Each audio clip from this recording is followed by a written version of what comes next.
هاي everyone، عاملين ايه؟ يا رب تكونوا بخير وكويسين. النهارده زي ما انتم شايفين كده جايلكم باكبر منتجات من استربل من اللي جربتها. وفي حاجات حاليا مش معايا، بس هحط لكم صورها برضو على السكرين، وهنقول في الفيديو الريفيو بتاع كل منتج والاسعار وكل حاجه. يلا بينا نبدا الفيديو مع اول حاجه معانا. اول حاجه هبدا بالحاجات اللي هي مش معايا حاليا. اول حاجه تظهر قدامكم على السكرين الكلينزر بالتي تري اويل، لازم قدامكم على السكرين ده. ده اول حاجه خليني اقول لكم اللي هو للبشره الدهنيه والبشره المختلطه. تمام. البشره اللي فيها حبوب يعني بتكون مش حبوب جامده قوي، لان هو مش احسن حاجه للحبوب. بس مثلا لو بشرتك بيبقى فيها اويل كتير، او اللي هي مثلا في الصيف وكده، فيعني هيكون كويس معاها. لكن هو الحبوب بصراحه مش احسن حاجه، يعني مش احسن حاجه مثلا لو في حبوب اكتف او كده. هو مش غلط على الحبوب، يعني الغسول نفسه مش غلط للحبوب، بس بس مش احسن حاجه لعلاج الحمى. وفي منه 3 احجام.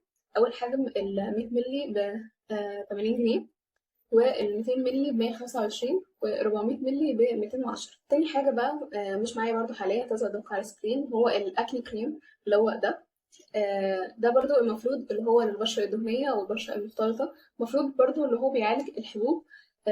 مثلا لو في حبوب كده ايه مش برضو مش اكتف قوي، يعني بتبقى ايه ناشفة كده شوية، فهو بيحسنها. وهو برضو بيستخدم كمرطب للبشرة الدهنية والمختلطة. وهو سعره ب85 جنيه، وهو كده كده حجم واحد بس. يبقى نبدأ لأول حاجة هي معايا حاليا، وهو الوايتنج كلينزر ده. ده بجد انا مهما اقول عليه انا مش هوفي، بجد انا بحبه جدا.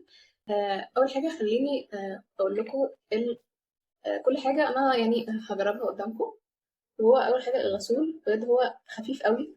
بصوا، بجد هو خفيف قوي قوي قوي، يعني قوي على البشره. اول حاجه خليني اقول لكم اللي هو للبشره الجافه، البشره العاديه وللمختلطه والدهنيه، لو ما فيهاش حبوب اكتف فهيبقى تمام ليها، مش وحش خالص. لكن لو البشرة فيها حبوب أكتف فالكلينزر ده مش هينفع لها، عشان يعني ايه ممكن يعمل حبة حساسية أو ايه أو حبوب زيادة. بس هو بجد تحفة. وكمان ممكن تستخدموه غسول يومي للأندر أرم، هيبقى تحفة. بجد مش وحش خالص وسيف جدا على البشرة. بصراحة بحبه جدا جدا. هو فيه برضو منه 3 أحجام. ده الحجم اللي هو التاني. أول حجم اللي هو 100 مللي، ده ب95 جنيه. وده اللي هو ال 200 مللي كان ب160 جنيه. وأكبر حجم بقى اللي هو ب 400 مللي ب250 جنيه. بس صراحة تحفة تحفة، فانتوا تجربوا. بعد كده بقى معانا الوايتنج كريم ده. ده بجد برضو من ضمن الحاجات اللي بحبها جدا جدا من ستاربل، حلو جدا. ده اصلا خلص قوي من زمان، ده مش اول مرة اجيبه خالص. بجد تحفة تحفة بجد للتفتيح. ده للبشرة الجافة والبشرة العادية. ما ينفعش للدهنية والمختلطة عشان هو ممكن يكون تقيل عليهم، عشان هو كريم يعني. بس بجد تحفة تحفة تحفة. والكريم ده سعره 130 جنيه، فبجد تحفة تحفة، والصراحة أنا حبيته جدا. وبرده هيبقى سيف جدا للأندر أرم، أو مثلا الرقبة، للركب، للكوع، أي حاجة. بجد هيبقى تحفة وسيف جدا. حاجة مهمة جدا جدا لازم تعرفوها، الكريم ده ما ينفعش يتنزل بيه في الشمس خالص. يتنزل بيه بس بالليل ممكن عادي، أو تحطوه بالليل أو تحطوه في البيت عموما يعني، بس ممنوع يتعرض لأشعة شمس خالص. وبعد كده بقى معانا الجل اللي هو ده للتفتيح ده.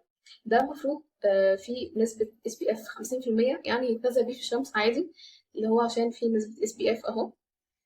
ده برضو يعني قوامه مش تقيل خالص، يعني هو يبان اللي هو ملمسه زي الكريم، بس يعني هو ايه مش تقيل خالص. يعني زي ما انتم شايفين هو جل خفيف جدا.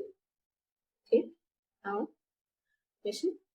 فعادي اللي انتوا تحطوه لو بشرتكم دهنية أو مختلطة، فيبقى حلو قوي معاكم. هيبقى خفيف ومش أحسن حاجة على البشرة الجافة والعادية، فبجد تحفة. لكن أنا الريفيو بتاعي عليه الصراحة حاساه مش أحسن حاجة في التفتيح.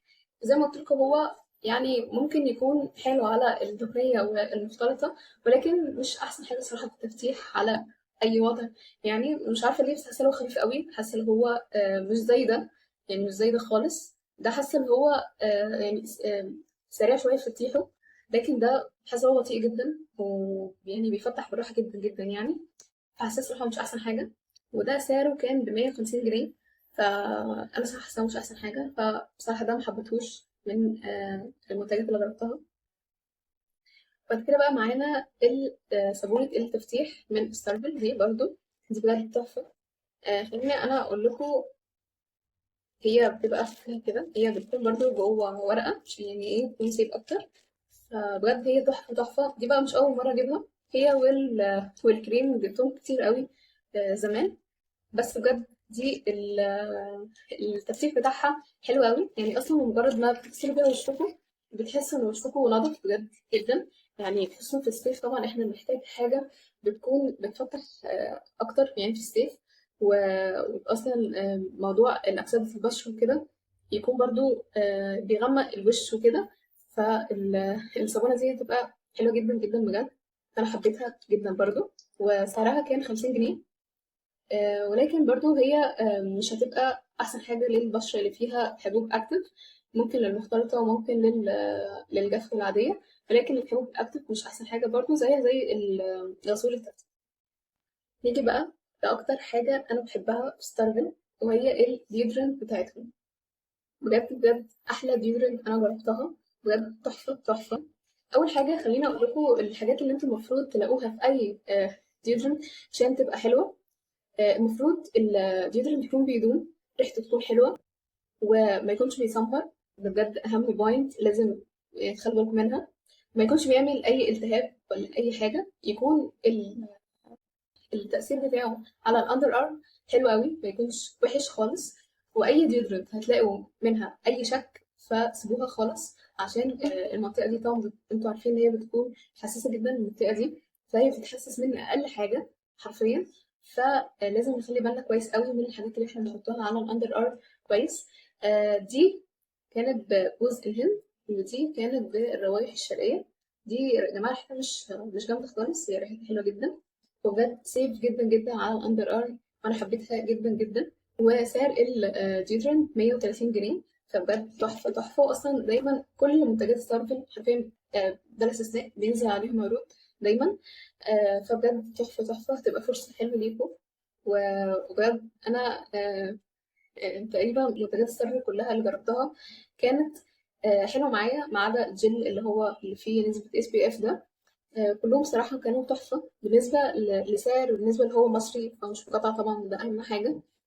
كل الحاجات اللي جربتها حتى بتاع الحبوب اللي هو فيه التي تري اويل كان حلو معايا الصراحة. يعني في غيري ممكن يستخدمه ويلاقيه وحش، بس كان معايا أنا حلو يعني تجربة شخصية مني أنا. كان حلو. صراحة وشي في الصيف بيبقى فيه اويل كتير قوي، فهو بيحسن كده افراز الدهون. ولكن زي ما قلت لكم يعني ممكن ما يكونش احسن حاجه للحبوب. ولكن بجد اغلب المنتجات اللي انا جربتها يعني ما كانش كلها يعني حلوه جدا وانا حبيتهم.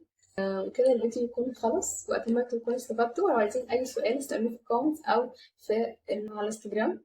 واشوفكم الفيديو الجاي. باي.